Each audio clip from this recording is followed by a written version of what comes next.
जो आपका वोट है उसे हम पवित्र मानते हैं, होली मानते हैं, उसे चोरी किया गया है। वोट चोरी हो रही है। अब हमारे पास प्रूफ है कि इलेक्शन कमीशन वोट चोरी में इन्वॉल्व है। वोट चोरी बंद करो, बंद करो, बंद करो। वोट चोरी नहीं चलेगी, नहीं चलेगी, नहीं चलेगी। वोट चोरी हो रही है। इलेक्शन कमीशन खुलकर बिना डरे बीजेपी के साथ मिलकर चोरी कर रहा है। अब फेज 2 12 राज्यों में या संघ शासित प्रदेशों में आरंभ होने वाला है। जिन राज्यों में एसआईआर हो रहा है या अभी होने वाला है, उनकी मतदाता सूची आज रात को 12 बजे फ्रीज कर दी जाएगी।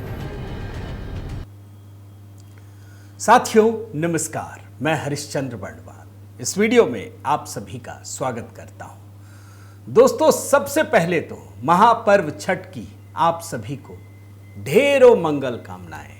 आज सुबह के अर्घ्य के साथ दोस्तों ये 4 दिनों का महापर्व उसका समापन हो चुका है।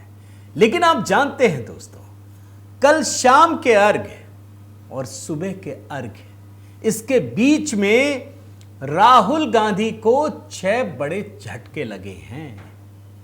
और ऐसे झटके लगे हैं जो पूरी की पूरी रणनीति थी ना, अभी आपको मोन्टाज दिखाया, आपको जो ट्रेलर दिखाया, आपको उससे कुछ तो अंदाजा हो गया होगा। जिस वोट चोरी के नाम पर राहुल गांधी इतना बड़ा नैरेटिव चला रहे थे, एक एक करके कैसे ध्वस्त होते चले गए। और आज की स्थिति यह है दोस्तों कि करीब करीब 2 महीने से राहुल गांधी बिहार की जमीन से गायब हैं। ऐसे गायब हो गए कि पता ही नहीं चल रहा कि बिहार में चुनाव भी है या नहीं है, राहुल गांधी को कोई लेना देना है या नहीं है। आखिर चुनाव आयोग ने दोस्तों, मुख्य चुनाव आयोग ने, ज्ञानेश कुमार ने कैसे 6 बड़े झटके दिए हैं, आज की कहानी में ये डिकोड करूंगा दोस्तों, और ये भी दिखाऊंगा। पश्चिम बंगाल में ममता बनर्जी की सरकार को लेकर इतने सारे सवाल उठे हैं, आप सोच नहीं सकते। चुनाव आयोग के सामने कैसे करेंगे बंगाल में? आप सब जगह तो कर लेंगे, बंगाल में कुछ नहीं कर पाएंगे। आखिर चुनाव आयोग ने क्या कहा है? कैसे ममता बनर्जी की सरकार हक्का बक्का, पूरी की पूरी सरकार, यह कहानी भी आपके सामने रखने जा रहा हूं। मैं निवेदन करता हूं दोस्तों, आज का वीडियो बड़ा जबरदस्त है, एक नई दिशा में कहानी जा रही है। अब अगले कुछ महीने तक आपको गजब की नौटंकी देखने को मिलेगी, ये बात आप समझ जाइए। ये बिहार चुनाव तो 14 तारीख तक तो खत्म हो जाएगा, लेकिन अगले कुछ महीने तक आपके पास इतनी सारी चीजें होंगी कि आप सोच नहीं सकते। अब चुनाव आयोग की असली कहानी अब जाकर शुरू होने वाली है। तो आपके कमेंट की प्रतीक्षा रहेगी दोस्तों। आज का पहला कमेंट जरूर जय छठी मैया यही कहिएगा। और हाँ, वोट चोरी की कहानी ही दिखा रहा हूं दोस्तों। चुनाव आयोग ने क्या कुछ किया है, क्या बड़े फैसले हैं, तो HB मेलोडी पर वोट चोरी से जुड़ा हुआ ही ये गीत है दोस्तों। ये गीत जरूर देखिएगा, मैं यही कहूंगा। इसमें आपको पूरा का पूरा माजरा गीतों के जरिए आपको दिखाया गया है। आइए शुरू करते हैं दोस्तों। मैं झटके की बात कह रहा था ना, कैसे कैसे झटके लगे। आपको मैंने कल दिखाया था दोस्तों कि कैसे राहुल गांधी छठ पूजा की शुभकामनाएं भी देते हैं, तो पुराने ट्वीट को ही चोरी कर लेते, अपने ही। अरे दूसरों का कहां, अपना ही उठा के लगा दिया। अब राहुल गांधी ने किया, उनकी टीम ने किया, ये तो सोचने की जरूरत है। आपको एक तस्वीर तक नहीं मिली, आपकी टीम एक तस्वीर तक बनाना पसंद नहीं करती। यह बहुत बड़ी घटना है दोस्तों। लेकिन चुनाव आयोग, मुख्य निर्वाचन आयुक्त ज्ञानेश कुमार जब कल प्रेस कॉन्फ्रेंस के लिए आए, तो सबसे पहले छठ पूजा की बात कहते हुए बिहार के लोगों को इसलिए नमन किया कि बिना किसी विवाद के ये जो स्पेशल इंटेंसिव रिवीजन की प्रक्रिया है उसमें शामिल हुए। ये बहुत बड़ा झटका है दोस्तों। मैं जरा आपको वो ज्ञानेश कुमार जी का बयान सुनाता हूं कि छठ पूजा की शुभकामनाओं के साथ कैसे बिहार के 7 करोड़ मतदाताओं को धन्यवाद कहा है। जरा सुनिए।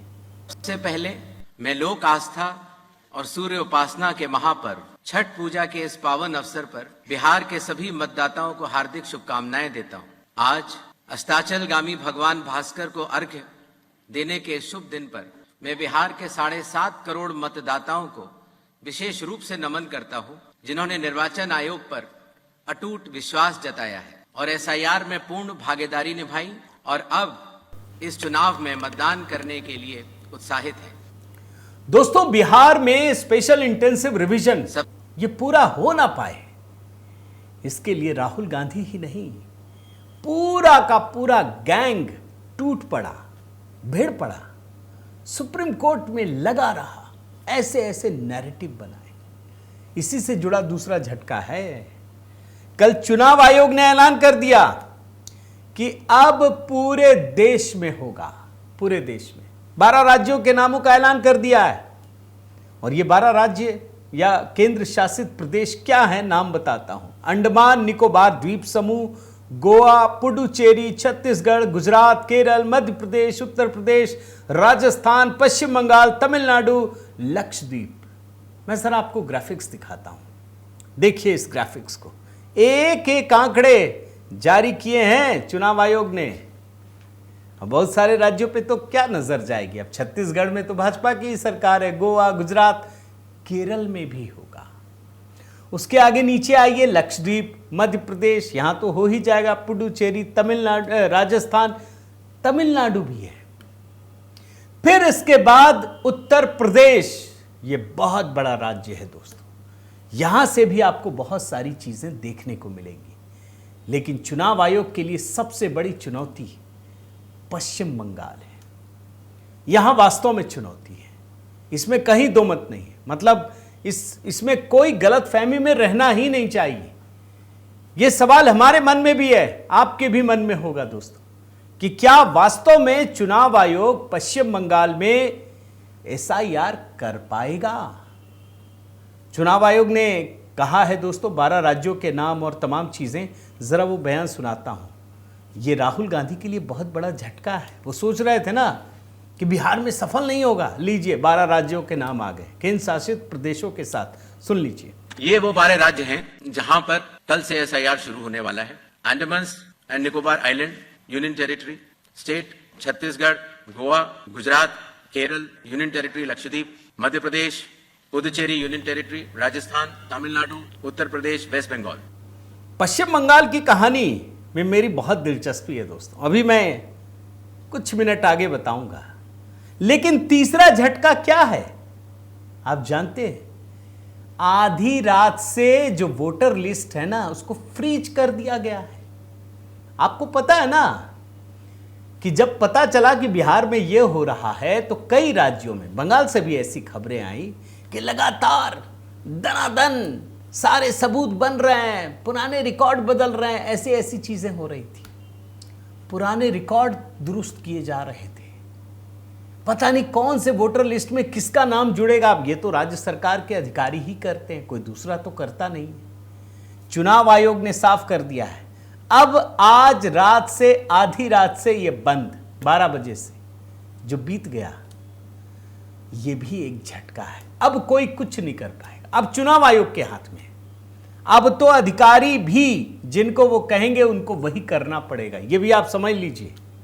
मैं जरा आपको ज्ञानेश कुमार का वो बयान सुनाता हूं दोस्तों, वो जिसमें पूरी प्रक्रिया की बात बताते हैं। ध्यान से सुनिए, ये प्रक्रिया बड़ी महत्वपूर्ण है। ये सुप्रीम कोर्ट ने भी इसके बारे में कुछ नहीं कहा, ये चुनाव आयोग का संवैधानिक अधिकार है।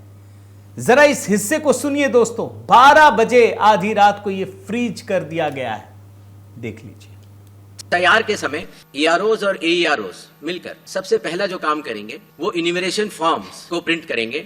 जिन राज्यों में एसआईआर हो रहा है या अभी होने वाला है, उनकी मतदाता सूची आज रात को 12 बजे फ्रीज कर दी जाएगी और उन हर मतदाता को जिसका नाम उस सूची में है, उसको एक यूनिक इन्यूमरेशन फॉर्म प्रिंट करके बीएलओ उसके घर देने जाएंगे। इन्यूमरेशन फॉर्म में वो आवश्यक डिटेल्स होंगे जो कि आज की मतदाता सूची में है। जब बीएलओ फॉर्म्स डिस्ट्रीब्यूट करना शुरू करेंगे एग्जिस्टिंग इलेक्टर्स को, उसके बाद इन्यूमरेशन फॉर्म में जिसका भी नाम है वो उसको लिंक करने का प्रयास करेंगे कि क्या उन्हीं का नाम 2003 की सूची में था। अगर था तो उनको कोई भी कागज और नहीं देने होंगे। इसी तरीके से अगर उनका नाम स्वयं नहीं था और उनके पिताजी या माताजी का नाम था तो भी उनको कोई और कागज नहीं देने होंगे। तो ये लिंकिंग और मैचिंग, बिहार जब हमने एसआईआर किया था तो सिर्फ बिहार की अवेलेबल थी, और आज पूरे देश की 2002 से 4 में हुए एसआईआर की मतदाता सूची जो लिंक दिया गया है voters.eci.gov.in पर कोई भी देख सकता है और इस मैचिंग को स्वयं भी कर सकता है। एक बात मानना पड़ेगा दोस्तों, चुनाव आयोग ने बड़ी पुख्ता तैयारी की है, पूरी तैयारी के साथ एक एक चीज का हिसाब। चलिए अच्छा है, ये लोग जिस तरीके से बिहार चुनाव को लेकर, बिहार में सर को लेकर के लगातार एक छापामार युद्ध होता है ना, उस तरीके से ये पूरा का पूरा गैंग टूट पड़ा था, किसी भी प्लेटफॉर्म को छोड़ा नहीं। कोर्ट कचहरी से लेकर पॉलिटिकल लड़ाई या नैरेटिव बिल्डिंग तक, लेफ्ट लिबरल गैंग तक, पत्रकारिता तक, इंटरनेशनली जो भी नैरेटिव बनाना, इन लोगों ने सारी कोशिश की। अब जब कोशिश चुनाव आयोग ने ऐलान किया है ना दोस्तों, तो एक एक डेट दिया है। 7 फरवरी, सुन लीजिए ध्यान से, चुनाव आयोग ने तय कर दिया कि 12 राज्यों में 7 फरवरी को फाइनल लिस्ट जारी कर दी जाएगी। इसका कितना बड़ा असर होगा वो मैं बताता हूं, पहले मैं आपको दिखा देता हूं इनका शेड्यूल। ये देखिए ग्राफिक्स में, प्रिंटिंग ट्रेनिंग 28 अक्टूबर से, यानी आज से शुरू 3 नवंबर तक होगा। हाउस टू हाउस जो ये फॉर्म देते हैं वो 4 नवंबर से 4 दिसंबर तक, 1 महीने का समय। पब्लिकेशन ड्राफ्ट इलेक्टोरल रोल्स 9 दिसंबर को। फिर क्लेम्स और ऑब्जेक्शन पीरियड ये 9 दिसंबर से 8 जनवरी, यानी पूरा 1 महीना। और उसके बाद नोटिस फेज होगा जो 9 दिसंबर से 31 जनवरी, और फाइनल रोल पब्लिश हो जाएगा 7 फरवरी को। आपको जरा ये भी बयान सुना देता हूं दोस्तों, ये बड़ा महत्वपूर्ण इंफॉर्मेशन भी है। 12 राज्यों की बात है, केंद्र शासित प्रदेश भी हैं, जरा सुन लीजिए। ट्रेनिंग का कार्य कल से शुरू होगा और 3 नवंबर तक चलेगा। हाउस टू हाउस इन्यूमरेशन 4 नवंबर से 4 दिसंबर तक। Publication of draft electoral rolls 9 December 2025। Claims and objections का पीरियड 9 दिसंबर 2025 से लेकर 8 जनवरी 2026। जिन लोगों को नोटिस जाएंगे उनकी हियरिंग और वेरिफिकेशन का समय 9 दिसंबर से 31 जनवरी तक होगा, और फाइनल इलेक्टोरल रोल्स 7 फरवरी 2026 को प्रकाशित किए जाएंगे। अब ये कैसे इंडी अलायंस के लिए बहुत बड़ा झटका है दोस्तों, इस बात को भी समझ जाइए। मैंने आपको अभी डेट बताया ना, 7 फरवरी, यानी फाइनल लिस्ट पब्लिश हो जाएगी। आप जानते हैं अगले साल 5 राज्यों में चुनाव है। मैं आपको ग्राफिक्स दिखा देता हूं, देखिए। असम, पश्चिम बंगाल, पुडुचेरी, तमिलनाडु, केरल, यानी सिर्फ असम को छोड़िए तो सब जगह इंडिया अलायंस के लिए बहुत बड़ी दिक्कत है। असम में भी पूरा जोर लगाए हुए, और सबका देखिए ये विधानसभा के कार्यकाल पूरा होने की तारीख है 9 मई 2026, असम। तब तक फाइनल चुनाव के नतीजे आने, 9 मई की बात बता रहा हूं, और इन्होंने दिया है 7 फरवरी, यानी इसके बाद भी पूरा का पूरा फरवरी, मार्च, अप्रैल, ये सारे महीने रहेंगे। इसके बाद पश्चिम बंगाल 19 मई। 19 मई का मतलब यह हुआ कि 19 मई तक चुनाव के नतीजे आ जाने चाहिए। इसी तरीके से ये देखिए 7 मई पुडुचेरी, 6 मई तमिलनाडु, केरल 4 मई, यानी ये 5 राज्यों के चुनाव एक साथ होने जा रहे हैं, और उससे पहले चुनाव आयोग अपना काम कर चुका होगा। 5वां झटका दिखाता हूं दोस्तों, ये पश्चिम बंगाल से जुड़ा है। इसमें मेरी भी दिलचस्पी थी कि आखिर चुनाव आयोग पश्चिम बंगाल में करेगा कैसे। सवाल पूछे गए दोस्तों, ब्लड बात कही गई कि ये तो धमकी दी गई है। खुद कई मंत्रियों ने कहा है कि भैया अभी चुनाव आयोग है, बाद में कैसे होगा, क्या करोगे। चुनाव आयोग ने क्या जवाब दिया है दोस्तों, जरा सुनिए। ज्ञानेश कुमार ने, पश्चिम बंगाल की बात कह रहा हूं, सुन लीजिए। जहां तक वेस्ट बंगाल की बात है, कोई भी गतिरोध नहीं है। संविधान के अंतर्गत सभी संवैधानिक संस्थाएं अपने अपने दायित्व का पालन करती हैं। Election commission special intensive revision करते हुए अपने दायित्व का पालन कर रहा है, और इसी तरह से राज्य की सरकारें भी अपने अपने दायित्व का पालन करेंगी। अब पश्चिम बंगाल को लेकर दोस्तों चुनाव आयोग ने कह तो दिया, लेकिन पत्रकार संतुष्ट नहीं थे, मैं भी संतुष्ट नहीं था। फिर एक सवाल पूछा। इस बार न्यूज़ 24 के एक पत्रकार ने सवाल पूछा। मैं जरा आपको सुनाता हूं सवाल, प्रॉपर दो सवाल फिर दाग दिए इसी मुद्दे पर, जरा सुन लीजिए। तो सर मैं न्यूज़ 24 से, मेरा सवाल सर दो छोटे छोटे सवाल हैं पश्चिम बंगाल को ही लेकर के है कि पश्चिम बंगाल से कई बार ये बात आई है कि वो होने नहीं देंगे एसआईआर। ऐसी सिचुएशन में चुनाव आयोग क्या करेगा? और दूसरा कि जिस तरीके से वहां पे वोटों का मिलान आप करने की सोच रहे हैं, ये कैसे संभव हो पाएगा? क्योंकि बहुत से ऐसी बातें हैं कि वहां पे बाहर से आए लोग आ गए हैं और डॉक्यूमेंट्स उनके लगातार रेडी हो रहे हैं। अगर उनके दस्तावेज मान लीजिए गलत तरीके से बन गए, उसको आप कैसे वेरीफाई करेंगे? अब सवाल तो पूछा गया, जवाब देना पड़ेगा। ये जो सीईसी की पीसी थी ना दोस्तों, करीब करीब मुझे लगता है 1.25 घंटे 1.5 घंटे की थी। पूरा सुन नहीं पाएंगे, लेकिन मैंने सेलेक्टिव हिस्सा छांट लिया। अब इस सवाल को लेकर के ज्ञानेश कुमार क्या कहते हैं, कैसे कर पाएंगे, जरा इस पर भी कमेंट चाहूंगा दोस्तों। क्या आपको लगता है कर पाएंगे, नहीं कर पाएंगे? जरा सुनिए और फिर मुझे यह भी बताइएगा। एक बार सुनिए ज्ञानेश कुमार जी ने क्या कहा। अब तक वेस्ट बंगाल की बात एक बार दोबारा उठी है, तो मैं एक बार और स्पष्ट करना चाहता हूं कि संविधान के अंतर्गत हर संवैधानिक संस्था को अपना दायित्व निभाना होता है। आर्टिकल 324 सब क्लॉज 6 के तहत मतदाता सूची तैयार करने के लिए या मतदान कराने के लिए जिन भी चुनावी कर्मियों की आवश्यकता चुनाव आयोग को होगी, वो राज्य सरकार मुहैया करा के डेपुटेशन पर देने के लिए बाध्य है। इसी तरीके से कानून व्यवस्था की जो आपने बात की, वो राज्य सरकार की संवैधानिक जिम्मेदारी है और मुझे इसमें कोई भी संकोच नहीं है कि हर राज्य सरकारें चुनाव आयोग की तरह ही अपनी पूरी संवैधानिक दायित्व का निर्वहन करेंगी। लेकिन दोस्तों, चुनाव आयोग कुछ भी कहे, सवाल अब भी जस के तस है, क्योंकि पश्चिम बंगाल में गलत तरीके से विदेशियों के आधार कार्ड, बाकी कार्ड और ये सब कुछ बन चुके हैं। कैसे करेंगे? यह सवाल फिर से चुनाव आयोग के सामने खड़ा था। ज्ञानेश कुमार ने क्या जवाब दिया, बड़े गौर से सुनिएगा दोस्तों। यह पश्चिम बंगाल के लिए बड़ा महत्वपूर्ण है, सुन लीजिए। Harmful inclusion of foreigners. कई बार अगर किसी व्यक्ति ने, जो कि हमारे देश का नागरिक नहीं है, और आने के बाद अगर उसने कुछ कागज बनवा लिए हैं, तो आपने नोटिस किया होगा जो हमारी प्रेजेंटेशन थी कि सबसे पहले इन्यूमरेशन फेज में हम ये मिलान करेंगे कि 2002, 3 या 4 में आप या आपके वरिष्ठ जो वंश के लोग थे वो कहाँ थे। अगर उससे मिलान हो जाता है तो फिर ये बात खत्म हो जाती है। जो लोगों का मिलान नहीं होगा उनको नोटिस जारी होगा और नोटिस जारी होने के बाद उन्हें वो कागज दिखाने होंगे और उसके साथ साथ ये भी बतलाना होगा कि 2003 में वो कहाँ थे। ये करना बहुत आवश्यक है। अब इतना सब कुछ सुनने के बाद दोस्तों, ईमानदारी से बोलिएगा, क्या आपको यकीन है कि पश्चिम बंगाल में ईमानदारी के साथ स्पेशल इंटेंसिव रिवीजन हो पाएगा? मुझे थोड़ा शक लगता है, मैं ईमानदारी से कह रहा हूं। मुझे लगता है कि इस बार मैंने वास्तव में चुनाव आयोग के जीवन में भी सबसे बड़ी चुनौती है ये। लेकिन एक बात बताऊं, ममता बनर्जी की सरकार भी डरी हुई है। ममता बनर्जी भी। क्यों? इस खबर को देख लीजिए। जिस दिन स्पेशल इंटेंसिव रिवीजन की घोषणा होनी थी, उसके ठीक कुछ ही घंटे पहले ममता बनर्जी की सरकार ने 200 से ज्यादा अफसरों के तबादले कर दिए। यह हाल के समय का, हाल के वर्षों में, कई वर्षों में सबसे बड़ा प्रशासनिक फेरबदल है। 200 अधिकारियों के तबादले कर दिए गए, आप सोचिए।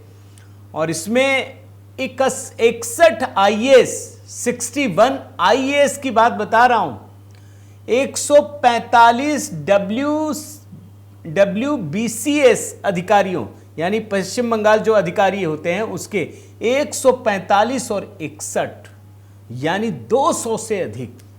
यह हाल के कई वर्षों में सबसे बड़ा प्रशासनिक फेरबदल है।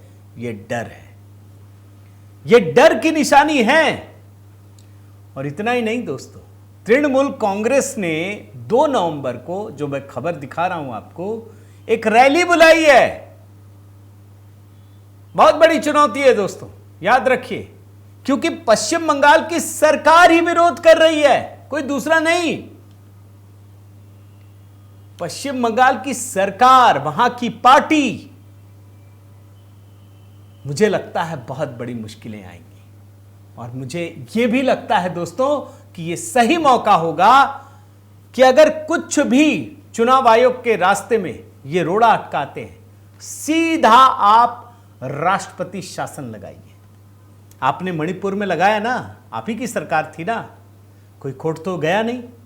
यहां तो आपके पास मौका है, सारी घटनाओं को निकाल कर दिखाइए। पिछले 10 साल में क्या किया है ममता बनर्जी की सरकार ने, निकालिए, दिखाइए। और ये एक संवैधानिक संस्था के रास्ते में रुकावटें बन रही है तो लगाइए। इससे बेहतर स्थिति नहीं हो सकती दोस्तों कि चुनाव से ठीक पहले कुछ महीने अगर राष्ट्रपति शासन लग गए तो चुनाव आयोग भी अपना काम कर पाएगा और मतदान के समय चीजें भी बहुत सुव्यवस्थित तरीके से चल पाएंगी। यह सही मौका है, मैं मानता हूं। और इसके बाद आइए असम के लिए भी सवाल उठा। असम कहां?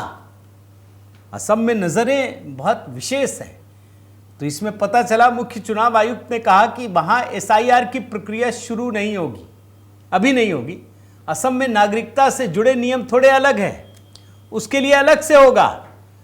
और वहां पर दोस्तों जो वोटर कार्ड है ना, वो कोर्ट के आदेश पर, एनआरसी वहीं हो रहा था कोर्ट के आदेश पर, अभी वो प्रक्रिया चल रही है और जल्दी ही फाइनल लिस्ट आएगी। अभी तो असम में बहुत सारी चीजें दिखेंगी दोस्तों।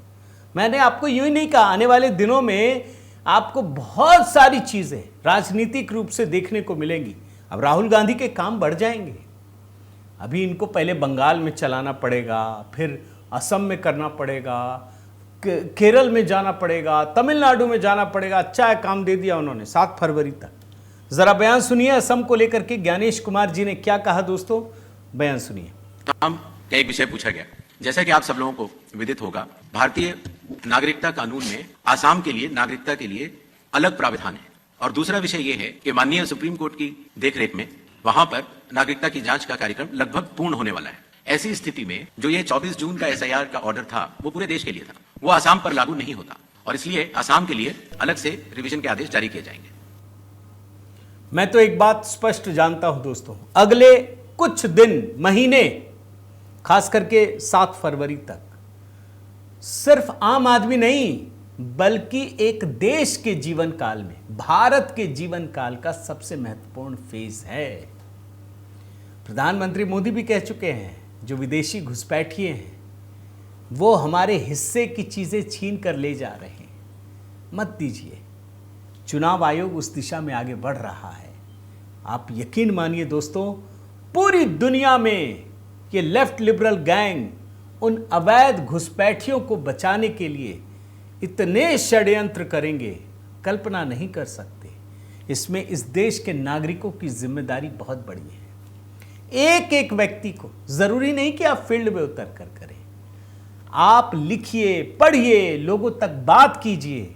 अगर आपके पास सोशल मीडिया है, फेसबुक है, ट्विटर है, ये यूट्यूब है, हर जगह पर अपनी विचार तो रखिए, लोगों को बताइए तो सही।